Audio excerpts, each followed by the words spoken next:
Welcome to SkinSide Out, where we uncover the science, trends, and truths behind skin health.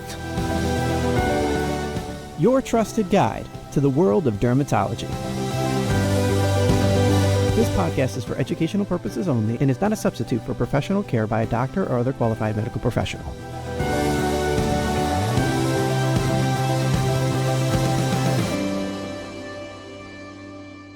Welcome to SkinSide Out, where science meets beauty. I'm your host, Dr. Zain, with Heather, Courtney, and Crystal. So today we're going to be talking about how to develop your own skincare routine and what are the essentials, what are added bonuses, what's medical grade skincare, and what is really the important aspects of maintaining good skin health. So let's get into it. So when we're talking about a good skincare routine, tell me a little bit about the anatomy of a great skincare routine, Heather. In my opinion, that involves at least a gentle cleanser, moisturizer, and sunscreen. We'll kind of dive into other things too, like vitamin C's and retinoids. And I think you can get so many benefits from those. So we'll talk about those. But I think in general, people should at least have cleanser, moisturizer, sunscreen. What's the most important? Sunscreen. Absolutely. Always about that sun protection. So let's talk about sunscreen first, since that is so important. So Courtney, tell me what we should be looking for in a sunscreen that we're using on a daily basis in our skincare routine. You know, we typically will recommend mineral-based sunscreens, so sunscreens that contain zinc or titanium. The chemicals will typically have those avo or oxy names in them, so oxybenzone, avobenzone, things like that. You know, it's funny though, like I've said before, I would rather my patients use any sunscreen, you know, whether it's chemical or mineral rather than nothing at all.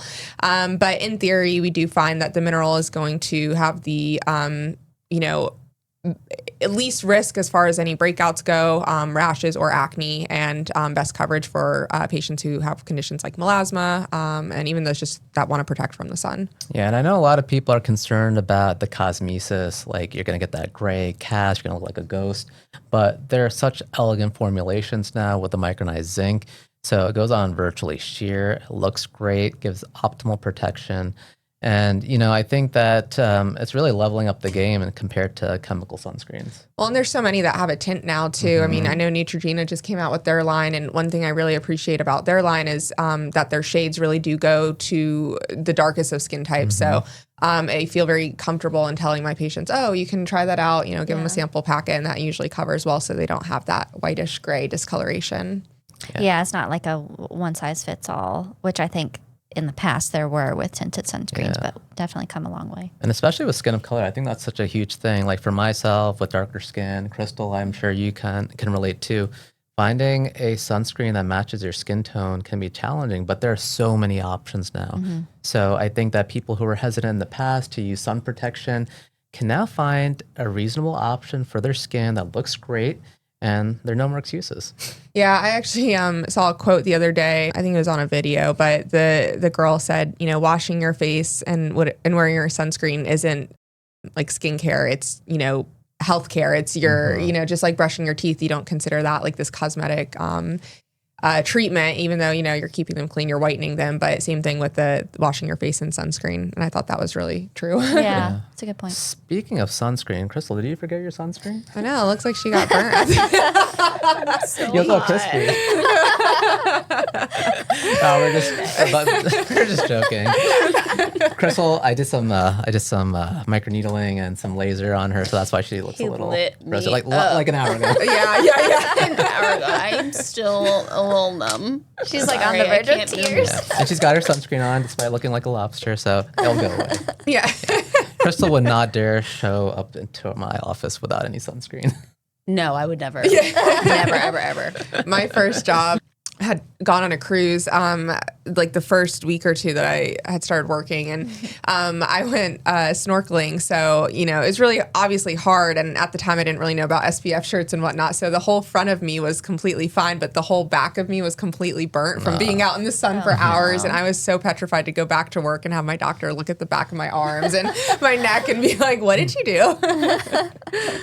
All right, so we've talked about sunscreen. Let's talk about cleansers now. So when we're looking at cleansers, how should we pick one? What type of cleanser should we be looking at? It really does vary on concern and on skin type. I mean, in general, your safest answer obviously is going to be a gentle cleanser, even something like a CeraVe gentle cleanser, or La Roche makes some nice gentle cleansers. When you're talking more about concerns and addressing concerns, maybe for your acne patients, you might want to incorporate something with salicylic acid or glycolic acid to help exfoliate, or even those who are just looking for some rejuvenation with glycolic acid, they can have some brightening effects. So benzoyl peroxide cleansers are great for our acne-prone patients. So I think really depending on the skin type is what cleanser you want to go with. Yeah, I think kind of going off of the benzoyl peroxide, I think that is great. I use it for like a post-workout, like after sweating. I think it really cleanses well. It can be used for like odor, like if you use it in the underarms, it can help minimize odor. So, Oh man, Crystal. I do. Listen, I have like really bad odor under my underarms. So I do use that. Yeah, no, it works. works. It works. Yeah. It's the only thing that works. Yeah. Because we get this odor from bacteria, right? So the bacteria start colonizing those warm, sweaty areas. Your pits are like full of sweat, sebum. Yeah. It's gross, and bacteria love it, and bacteria give off odor. So that's how that happens. I think also too, there are a lot of cleansers that don't foam, and that's okay. It's kind of more so like a preference thing. Just because you're using a cleanser that doesn't have a foam to it doesn't necessarily mean it's not getting you clean. Yeah, and there's different, form cleansers. Some are, foam-based, some are cream-based, some are gel-based, some are oil-based. So there's a lot of different formulations out there, and you just really need to pick one that, works well with your skin type and what you're trying to achieve. However, I'm not a huge fan of like my patients who are using bar soap on their face. I find that too harsh, too drying. Patients who just use water, that's not really doing much for you. So, finding a good formulation, there's so many out there. I personally like, the basic Cetaphil, CeraVe, even Vanicream. They're like great, and they work well for a lot of patients. I think you do have to be cautious too with bar soaps because the pH is so much different than the pH of our skin. And so a lot of times it can cause irritation or just not sit well with your skin. Yeah. How do you feel about double cleansing? I don't think it's necessary if you're using the right cleanser. So there are definitely cleansers that don't do a great job with removing sunscreen, makeup. So they need that double cleanse using an oil-based cleanser for that. But there are great cleansers that you do not need to necessarily use that, and they're effective. I see a lot of SDs online. They'll recommend the oil cleansers. I do not like an oil cleanser. And then, man, the hate on makeup wipes. I see that and I roll my eyes because I am a stan of the makeup wipe. I still wash my face after, but it's hard sometimes to find a good cleanser, that actually is safe around the eyes, that really gets off some of that makeup. So I don't know. I go in after with a cleanser, but I don't know. I like I double disagree. cleansing at night. I don't like makeup wipes. And I think I don't either. I I'll think the agree with you. reason being is because I feel like I have to, especially around my eyes, I have to kind of rub and scrub, and then I'm just like pulling at my skin, and I don't know. I feel like micellar water works better. Oh, you're micellar. Yeah, I'm I a feel a micellar little water. bit irritated after the makeup wipes, Yeah. going based off of what she's Yeah, saying. so It's everybody's the same, different, yeah. Especially in the under eye area. Yeah. But yeah. So you like double cleansing? I like double cleansing, but I like double cleansing at night, like just because, Remove especially because I everything. do use a tinted sunscreen, and the tinted sunscreen that I use is water resistant. So a nice double cleanse makes me feel like all my products are like Yeah. getting in there, you know? So I will admit I've never double cleansed. Yeah. So, it sounds nice. But, just for me, I know that it's not really supposed to promote acne, but just with my history of acne, anything with oil, I'm just like, stay away. Yeah, well, I really like our glycolic cleanser. And other patients have also said this, but I feel the same way that when you wash with it, you really feel like your face is clean. yeah. And funnily enough, I've had some patients that don't love that feeling. They're like, oh, my skin feels so tight after that cleanser, but I love it. I want it to feel like clean. I think there's a difference between feeling like stripped versus like feeling clean too, because there are definitely some cleansers that make you feel very like dry almost, but I like that feeling of feeling clean. I feel like that's the feeling I get like with like bar soap. Yeah. The strip feeling. Yeah. All right, so cleansers. So there's a lot of them. I do advocate that you should be including a cleanser in your skin. I know some people are like weird about it, like, oh, I just use water. I don't need to cleanse. I mean, but if you're taking a look at it like any surface of your body, like your hands or anything, like you have an accumulation of dead skin cells, oil, pollution, toxins that your like skin is trying to excrete. So there's a lot of stuff that doesn't need to be there. And sometimes the cleanser is needed to kind of make sure that it's nice and I feel like that's like healthy. saying you don't need to wash your hands. Oh, I know. Or that when you take a shower, you just rinse with water. Right. Right. And like oil and sebum, like, that does not, go away with water. Yeah, try washing butter off of a dish with just water. Yeah. You're not going to have much luck. All right, so cleansers, we talked about sunscreen, moisturizer. I think it's really important. What are your guys' thoughts on moisturizers, what we should be looking for? I think that there are a lot of good moisturizers out there. I don't think that people need to spend $1,500 on it. The Lamar, whatever. Is that $1,500? It's like $900. It's really, the La Mer, like the LA, I'm probably even pronouncing it wrong. Like That's how MER? Yeah. La Mer. Yeah, it's like crazy expensive and people swear by it. Yeah. But anyways, I don't think a moisturizer. I think I'd rather spend money on like a vitamin C Oh, than agreed. retinoid. 100% agreed. I'd rather put the money there. I mean, I'm even a Neutrogena Hydro Boost girly. Like I love like just a good simple moisturizer. I mean, things with squalane, glycerin, hyaluronic acid. I mean, those really should be those key ingredients that you're looking for. Again, kind of dependent on, your acne prone skin. I mean, you don't want to use a really heavy moisturizer in that case, versus maybe someone who does run, on the dry side. And seasonally too, I do change things up. I mean, my winter moisturizer is obviously going to be a lot heavier than my summer one, but I don't think, I think there are moisturizers out there that are a scam. Yeah. There are different types of moisturizers, right? There are emollients, which kind of trap in hydration and moisture on the skin. Whereas there's humectants like hyaluronic acid that draw up moisture from the environment around the skin and can kind of moisturize. So there's different mechanisms by which moisturizers work. There's different vehicles, right? There's lotions, there's creams, there's balms. So there's a variety of different ways that, you can apply moisturizer to your skin. So you kind of have to find which vehicle works for your skin and also like look at the season. I usually use lighter moisturizers in the summertime. Like now it's like really hot, more of my lotions. When I get into the winter, when I'm really dry, I'm using more of those creams or emollients. So like, Vaseline based type products. So any thoughts on moisturizers that you like? I love the really thick moisturizers. I use them day and night. I know you're supposed to use a lighter one during the day, but it makes me feel like I like the layering. Yeah. It just feels good. And then I put my sunscreen over top of it. You're good. And I love wearing, thicker moisturizer at nighttime when my skin is repairing itself. I think that ingredients like ceramides really help to repair the skin barrier, especially from all the exposures my skin has had throughout the day, the UV, the pollution, just your skin is going through a lot of it. It's our first defense. It's encountering the environment around us. So we need to give it some love and attention at night. So I think a good moisturizer, especially after my actives, is amazing. Agreed. Yeah. Okay. So moisturizers, sunscreen, cleansers. Now, I think those are the essentials. So those are the backbone of a good skincare routine. Now, let's talk about all the fun stuff we can add to it. So where shall we start? Let's talk about some vitamin C's. Ooh, love me some vitamin C.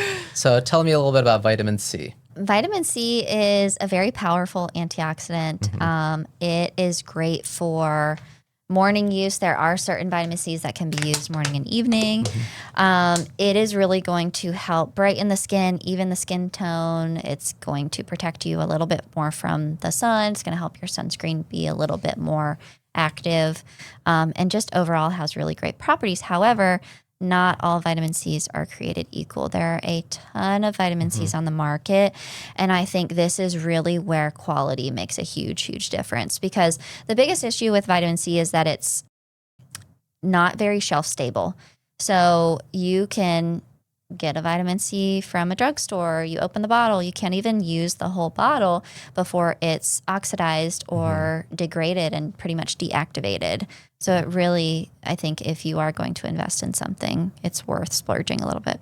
And that's why you see the vitamin C serums in amber colored bottle, so that light has a minimal effect on degrading and oxidizing the vitamin C, which is critical. So that's the reason why, we typically keep them away from the light in amber bottles. And, they're very powerful antioxidants, but they're short-lived, and they're often, combined with other antioxidants to stabilize it. So, for example, CE Ferulic by SkinCeuticals, a very well-known formulation of vitamin C serum, the ferulic acid. Very expensive. And not the best in my opinion. I break out from it. But, the vitamin E and ferulic acid helps to stabilize it. So there's reasons why some of these ingredients make these products so expensive. It's hard to stabilize. There's a lot of science that goes into them. However, there are some fairly inexpensive, options that are pretty effective. So it really just depends. Do your research. But, those knockoffs on Amazon, I really call bull. I don't think they're really doing much for your skin. Yeah. Well, you also don't know what the quality you're getting either, or where it's really coming from. Yeah. Well, you have ascorbic acid. I mean, even on the bottle, sometimes you start seeing that even the variation of ascorbic, L-ascorbic acid, or just I've seen just weird variations of it.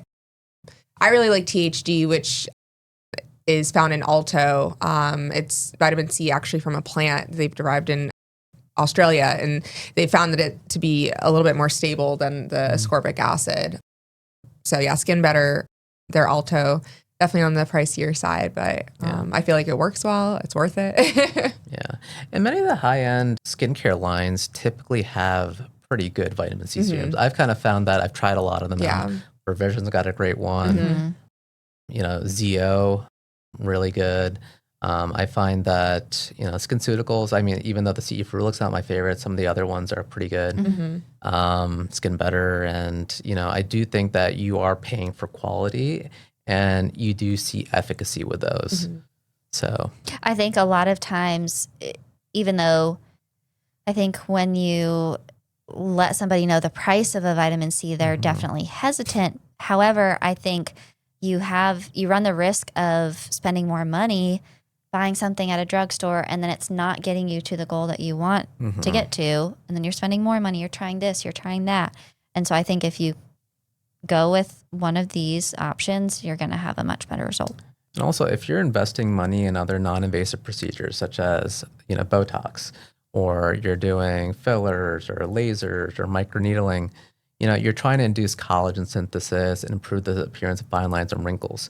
Vitamin C is a cofactor for producing collagen. You need vitamin C. So when your skin is absorbing that, you can actually get the maximum benefit from that. Like, I know you can get vitamin C from your diet and other sources, but like applying it topically, you can actually get that cofactor into the cells that are actually producing collagen, which is pretty amazing. As we're probably transitioning into maybe our retinols, retinoids, I just wanted to address, because I see this all the time, where people will say that if you're using a retinol or a retinoid, that you can't use vitamin C, which is so insane to me.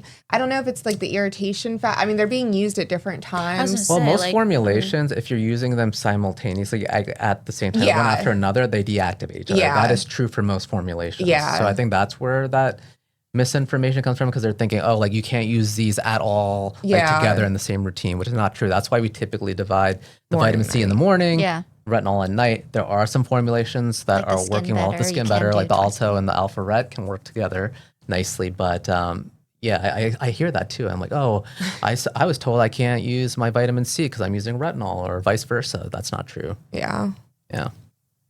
I heard the same thing, and I wasn't using it for a while, but I do that now. I do the vitamin C during the day and then retinol at night. Yeah. Yeah. Such time apart that eye roll. Moving on to our retinols, Retin-A, tretinoin.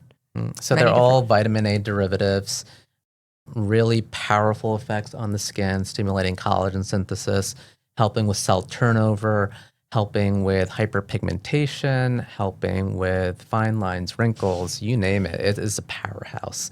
So I am a huge advocate for having some type of retinol or retinoid in your regimen. So tell me about, some of the retinols that we have available to us. Retinols, it's funny because, we kind of go through all these names, and I think sometimes it confuses patients, but retinols are what you can get over the counter. They are typically going to be a lot less strong than your true retinoids. So retinols might be including like that Olay, Regenerist, I think that's a retinol, things like that. Rock, yeah. That's a popular one. So retinols can be good for people who may have more sensitive skin and can't really use that true retinoid. But as you kind of move into the true retinoids, that's where you might hear words like tretinoin or tazarotene. Or adapalene. Or adapalene. Yeah. Yep. Even though there's some over the counter now, but those were traditionally like the retinoids that we encounter. And Retin-A is the brand name of tretinoin because sometimes you hear that interchangeably. So Retin-A just is the brand of tretinoin that many people used for a while. That being said, prescription strength retinoids, let's use tretinoin for example, can be harsh on the skin, especially the generics that you get at the pharmacy. Most people will experience dryness, flaking, sometimes irritation with those. You want to kind of start them slowly, work yourself up to a tolerance with those. But there are some alternatives that I think are more tolerable for patients, such as the Skin Better Alpha Ret, where it's equivalent to a prescription strength Tret 0.025, but it has more of a delayed release in the skin, so people are able to tolerate it a little bit better. You do have your compounded Trets like we sell at our office that are compounded with things like niacinamide and hyaluronic acid and these other additives just to help with the tolerability as well as get that best treatment outcome from your cream. So it's a very large realm, and that's why I think it's really important to speak with a professional about finding the right one for you because there's so many out there. I love the revision to EJ Night. I think that's right now my favorite one. I feel like I have very dry, sensitive skin, and I feel like I tolerate it a lot better than some of the other ones. But, there's so many options and so many good options too, which is nice. Yeah, and even though that the prescription retinoids are a lot more potent than the retinols, you can still get the benefits from an over-the-counter retinol. And especially if you're looking for anti-aging purposes, you're trying to keep your skin maintained, I think it's far better to use an over-the-counter retinol that you can tolerate on a regular basis than trying these prescription retinoids. You're peeling, you're red, you're irritated. And, the whole point of it is for you to look good.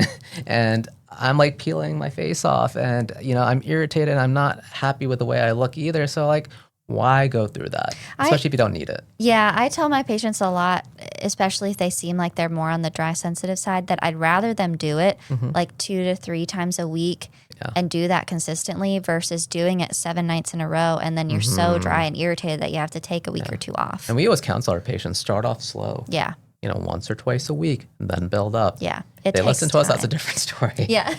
Well, and what's funny is some of like our older patients, there must be some like myth out there that you're supposed to peel because sometimes you'll get these patients in who are like, well, I'm using the Tret 0.05, but I'm not having any peeling or flaking. And I'm like, good. Like we don't want your skin to be in this like constant state of inflammation, and that's what ends up happening. So, that you shouldn't look forward to the peeling effect of Tret. Honestly, I find it annoying. Me too. How often do you feel like your patients tolerate a 0.1 tretinoin? Straight out the bat? working their way up. I would say maybe like 50% Yeah. eventually. Yeah. But many people like at 0.05, like, oh, Yeah. spicy. And just because you're going from a 0.05 to a 0.1, it doesn't mean that you're getting double the efficacy. The 0.05, even the 0.025 is still going to get a great result. Yeah. I mean, I have tried pretty much all the topicals. I've gone up to, tazarotene, 0.1% gel, which is pretty potent. And, I really didn't see a huge difference with my skin between the different formulations in terms of the cosmetic aspect of it. I did notice a lot of peeling and irritation and redness. So, I mean, that's one thing to consider. Yeah. And sometimes I know we'll even counsel our patients on doing like the sandwich technique where, we'll recommend adding the moisturizer first, then adding that tret and then moisturizer on top, especially sometimes in the winter months, just to kind of buffer that so that they can tolerate it a little bit better until their skin gets used to it. So, there are different tricks to kind of play into how you're using it if you're not able to tolerate it. Oh, that reminds me. I want to know what the aesthetician view is on slugging. Hey, I think that you have a sticker that's a slug life. It's because I am a slug. No, I think I don't love slugging. What is slugging, by the way, for listeners that don't know? Slugging is when you are really dry, really irritated, flaky, whatever, and you apply either like Vaseline or Aquaphor to the face and leave it on overnight. I just think there are so many other products that work better than having to, and I'm going to get hate for this because people love slugging. People love, and you know what? Do it. Okay. If it makes you happy, do it. Don't come to me when you get milia. But there's things like, even like, I love the SkinCeuticals, HAI, the hyaluronic acid intensifier, like adding that with your retinoid really decreases the dryness. Adding in just any kind of, hyaluronic acid, or even like, I'd rather someone use like a sheet mask, put some HAI underneath, let that sit. I think there's so many other solutions than a slug sesh. I think the closest thing I've gotten to a slug is it sounds so weird. To slugging is the La Roche-Posay Cicaplast. Yeah, like, I feel like that. I love that. Like, I feel like it is thick. It is very hydrating. But you have people putting like diaper paste on their face and just pure zinc, which I guess zinc is great for the skin. But do you need that thick layer? Not necessarily. I don't think so. Yeah. And again, I see, the milia formation, those little cysts under the skin that you think are whiteheads, but you go to pop and they're not coming out. Those are very common when we're using things that are too heavy for our skin. I mean, I even see it with some eye creams, around the eyes, people will get them. So I don't know. I just think there are better options than using something so ointment based for the full face. Yeah. Are you a slug fan? You look like a slugger. Well, first of all, I can't be a slugger because I'm a stomach sleeper, so it gets all over my pillow. So I'm just like, as you guys are talking, I'm thinking about the time that I did try it, and I woke up, and there literally, like, it was everywhere. Like in your hair. It is everywhere, all over the place. Don't slugs, like, leave that trail of... Yeah, that's why. It's literally slugging. In my eye, I'm like this, trying to open my eyes. No, especially on like a silk pillowcase. Yeah. Like, no, thank you. But I will say I do like Aquaphor and Vaseline post-procedure, especially for like ablative technologies, like lasers and things like that. I think it does help with the healing process because it keeps it nice and moist. Yeah. All right, so now let's go on to some other actives that we can add into our skincare routine that can be quite effective. Let's talk about hyaluronic acid serum. It's a very popular product out there. It's a big buzzword. What are your thoughts on it? I like it. I think 2 thumbs up. I like to be hydrated. Yeah, next topic. All right, so HA serum, I think it's pretty well tolerated, moisturizes. However, it's not something that you just use just to hydrate, right? Because I feel like I put it on, you can only put on a little bit, otherwise it starts getting tacky. And then I feel like I'm getting dry again, like after a couple of hours. So I don't think it necessarily hydrates your skin and moisturizes and keeps it moisturized, but it is really good at moisturizing in the moment. For an hour or two, really nice plumping effect. It looks really hydrated, but you still need some of those other ingredients in conjunction to kind of maintain that hydration. What do you think about the SkinCeuticals HA intensifier? I like it. You like it? Yeah. Yeah, I Expensive. like that one. Yeah. It is expensive. Yeah. Yeah. I still have to put moisturizer after because it just feels it's not enough. It's so sticky. Yeah, I don't necessarily like it just by itself. I usually layer it. I like it for the lips a lot, especially like under a layer of Aquaphor. I know, Especially the wintertime. I thought to put it on Oh, my yeah. It Wet is your lips, life put a little changer HA on, skincare hack. put Aquaphor on. Yeah. You're good to go. You're good to go. I'm Solid. gonna try that tonight now. And I love after I'm injecting people's lips with filler, like putting on that HA serum. Oof, love it. Yeah. Okay. So there's HA serum. Let's talk about, some of the other actives. So let's do the growth factor and I peptides. love a growth factor. I love a peptide. Tell us about it. My favorite right now is definitely the Bioserum from Neocutis. I was using the TNS for a while, and all of our skincare gurus will definitely know. I feel like everyone knows TNS. It's like that kind of holy grail, but it's very expensive. And so I don't know. I like the Bioserum a lot. But growth factors, I think, are kind of having a mild like resurgence because not a lot of people incorporate them into their skincare, but they hold so much potential for increasing that collagen production and post-procedure, especially maximizing your results post-microneedling or post-laser. I think it's just a fantastic product that you should be using. Oh, yeah. I totally I'm agree. curious, does anybody know what happened with the whole TNS thing? Because it used to be... Still around. I know, but it's like it was very sought for. And now it's not so much. I just feel like there are so many more skincare brands on the market Right. now. Like before, there were just a few big companies out there. Skin Medica was one of those big companies, and now there's just so many on the playing field that there's other products out there that are garnering more attention. But I mean, TNS is an excellent product. I have no issues with it at all. It's expensive too. Yeah. Is there something that you prefer more over it? He didn't like the smell on the original. Yeah, the original, and then they reformulated, and that one didn't smell as bad. Honestly, I mean, I do like our Neocutis, growth factor serums. I think they work well. They don't smell as bad. Yeah. And I really like Revision's line just in like The DJ. the DJ with their peptides. It's just so funny. Peptides such a buzzword, and I don't know. I feel like every skincare company like throws it in now. They're like, oh, Peptides are just little proteins. Yeah. That's what I they did. are. There was actually a patient that came in the other day, and she was looking, and she's like, "Does it have peptides in it?" And I'm like, "Yes, right there. See, it says peptides." So growth factor and peptides, I think we all agree that they have utility. They're a nice added-on bonus. If you're doing everything else, it's a good add-on. Let's talk about tranexamic acid for hyperpigmentation. That's a pretty hot one too.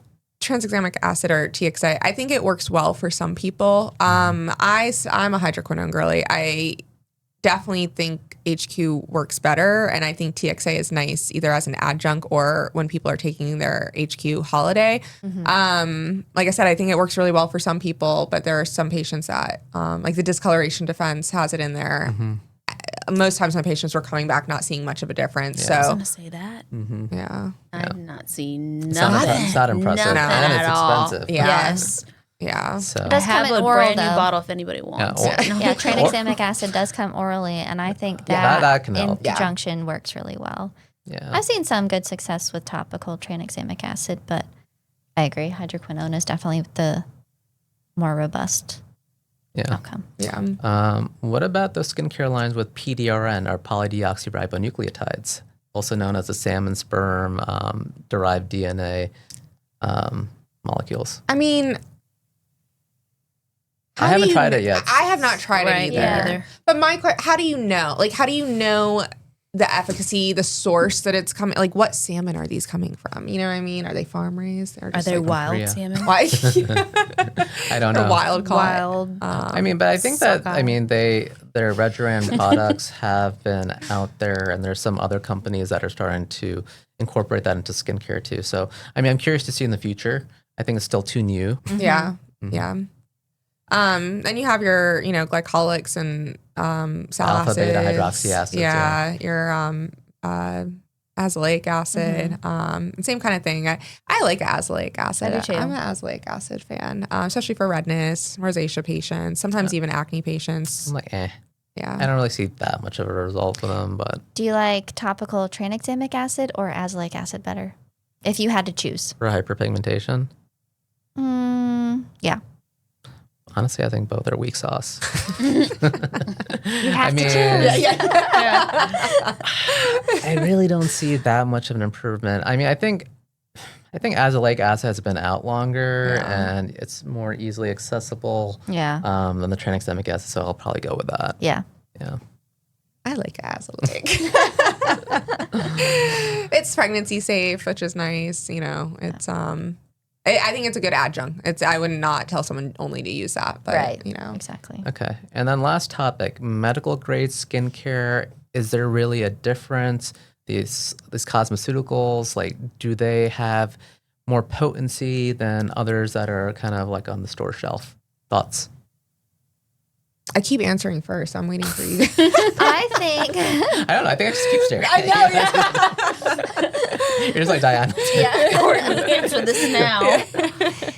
I think there is a difference. I do know there are some dermatologists that don't like the term medical grade skincare. Like, what does that even mean? Is that even a regulated term? Right. No, it's not. I think the reason, or I guess the difference between retail skincare and medical grade skincare is I think a lot of medical grade skincare has more scientific research associated with it, especially like the Skin Better, SkinCeuticals revision. They have these, a lot of great studies behind them that show that research of, why are they using this over something you can get at a drugstore. But it doesn't mean it's necessarily better because Right. I've paid tons of money for this high quality medical skincare and my face was horrible, with breakouts and redness. And then, versus using maybe La Roche-Posay and been fine, So and sometimes it'll be like some of the products work really well for me and others don't. Like Yeah. sometimes I have to mix and match I from mix different match, lines. Yeah. And I so- really think that is one of the values of seeing a skincare professional like a dermatologist or a PA or esthetician. They can really help you get the best value and the best results. And they will pick and choose. Like I, use some of that medical grade skincare for certain products, but some really inexpensive options in combination. So we're getting those great results, really spending the money where you need to, whereas, kind of holding back a little bit on the expense on some of the products that aren't as important. Yeah, cosmeceuticals or medical grade skincare. I mean, for me, I'm using it to classify just things that you can't get at your CVS or Walgreens.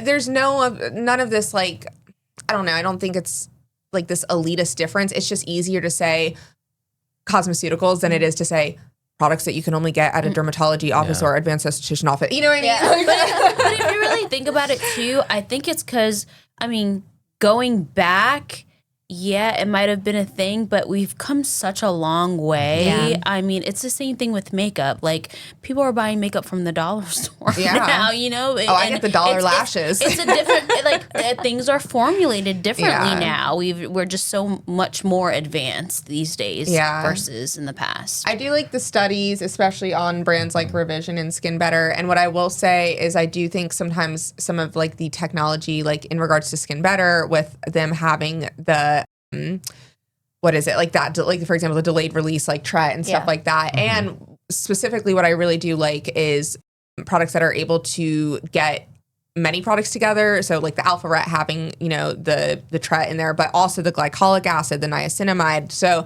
I think there are some products out there that, are medical grade skincare or things that you get at an office that really do excel.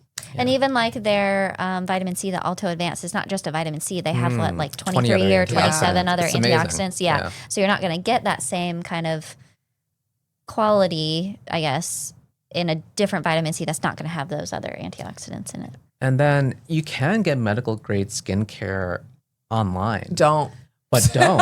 And Yes, the reason please why don't. is you don't know what you're getting. The Like Amazon you're kills me. Especially you're like getting Amazon, Amazon, and I know that people who have ordered Elta MD skin sunscreen from there, for instance, they were getting like formulations that were completely different, like expired, smelled Coming bad. out yellow. Yeah. Exactly. So, they're probably like counterfeit products coming from China or somewhere Well, else. and you know why? And it's so actually easy to tell because I've recently gotten to a perfume kick and I've been obsessed. And what happened is I went down the rabbit hole. I'm like on Amazon, like, and I see all these perfumes. Oh my God, why are they so cheap? They're expensive at Ulta. Yeah. You go to the seller, right? And now there's one, like Armani was on there as a seller. I ended up getting one from there and it was from Armani. But if you look at the seller and it's a bunch of letters like BXHQ, that is not Elta MD, baby. Like, you are not getting that product.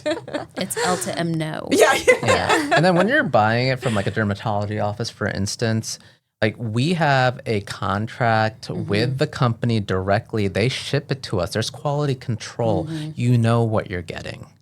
And I am always leery of, getting things online because I don't know if it's real or not. If they're contaminated, like what if they're like traced with other contaminants and it actually causes like harm to my skin? What if they put fentanyl in it? Oh gosh. Some things are just expired too. Did you? There was a time that I read this article about this person that was selling products off of Amazon, and it was from all products that they like went dumpster diving at like Sephora and Ulta, Wow.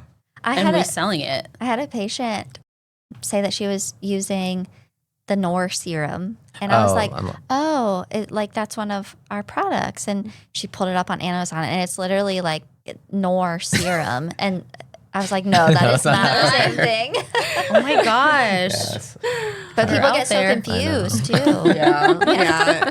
They're copying us. We got bootleg versions. Yeah. Just because it's cheaper doesn't mean it's I don't even say better quality, any quality, So I know it's hard sometimes because I do get it. I totally understand. And that's why, like I said, when I'm coming up with a skincare regimen for someone, I do like to kind of check in on their budget, see what's most important to them. Again, if I think that they should be spending good money on a vitamin C and maybe, a glycolic or then let's get the $16 Neutrogena Hydro Boost or the La Roche-Posay or find those avenues to save money. But I definitely think it's such a waste to buy, especially from Amazon. Yeah.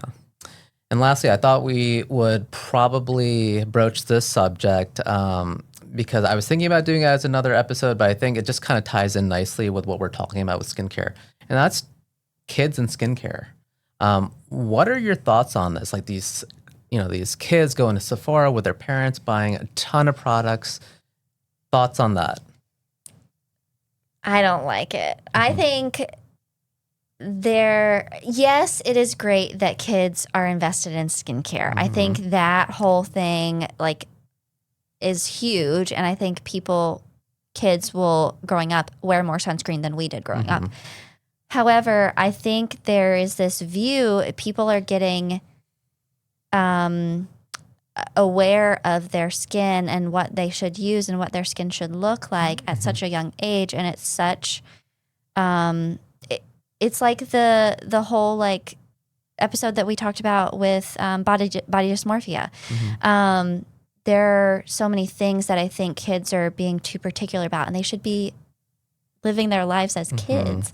And so I think there's some states, like an attorney general was even writing a letter to Sephora, just addressing hey, do you guys realize what you guys are promoting to kids and how that is affecting kids? Yeah, and you have to realize that, kids, preteens, and teenage skin is different than adult skin. They have different needs. they don't necessarily need a lot of those actives to keep their skin youthful because they're already youthful. So why are we irritating their barriers? Why are we causing potential harm? These kids are very impressionable. They're watching their parents who are also very into skincare, and they're thinking that they need the same kind of products that their parents do. So like, I see those like TikTok videos of like this girl who has like hundreds of dollars worth of Drunk Elephant products, and she got like really irritated by them, and it caused a lot of problems for her. So I think it's really important that as dermatologists, we really promote healthy skin, and that is that's also a discussion on proper skincare. So like what we talked about earlier in this episode, a gentle cleanser, moisturizer, sunscreen. Hey, that's pretty much what most of the kids need. Yeah. If you're a teenager with a little bit of acne or some other concerns, yeah, we can throw in some actives, that can help, like salicylic acid or, maybe a very mild retinoid if we need to, because we're actually treating a condition. But if you have normal, healthy skin, you don't need all these active ingredients and irritating your skin barrier. Yeah. I think the social media plays a huge role too. There was like the hashtag school get ready with me or something. Like it's just those trends that people are searching for and desiring that attention. And in general too, even for older patients, sometimes less is more. I think my patients would probably be very surprised to learn how minimal my routine is. Yeah. I mean, it really is like wash face, like vitamin C, and then sunscreen in the morning, and like at night, like, maybe a bio serum, maybe a try.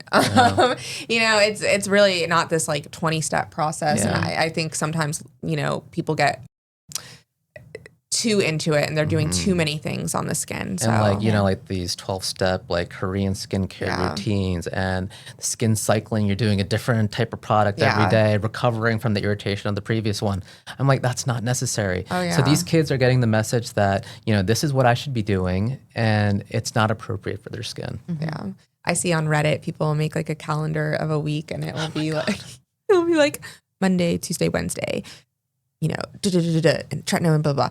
And then it's like Tuesday off day, but we'll use this instead. Like, it is so detailed. I mean, the mental energy that requires. I mean, They come got on. it though. They have it. As a mom of four, listen, I was just in my kids' room the other day, and I'm like looking for something. I open a drawer, and it's like all these different samples of skincare. Like, you're not using like 25 different brands right now. Like, for what? You don't even have any pimples.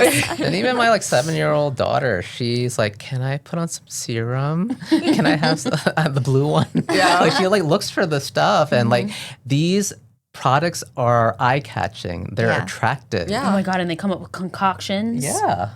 Yeah. And like, oh, they have cute names and like bright colors. Like it's kind of like how like commercials and like cereal, like the colors like attract kids. It's psychological. Yeah. And I don't think that it's by coincidence. I think that it's really intentional sometimes. Yeah. So I think we're all on the same page with how we feel about kids and skincare. I mean, I think it is an important discussion to have. I think it's great that kids are investing in their skincare from an early age, especially with sunscreen, protecting their skin from future skin cancer and photo aging, but keep it simple. Yeah. Very full circle moment. We started with the gentle cleanser, the moisturizer, the sunscreen, and that's what we'll end with. Yeah. That's great. So in summary, we talked about the anatomy of a good skincare routine, the essentials, and then the fun add-ons that can help promote skin health. We also talked about, medical grade skincare and, how it compares to retail skincare. And then finally, skincare and kids and, the future and how we should be talking about skincare with our pediatric patients.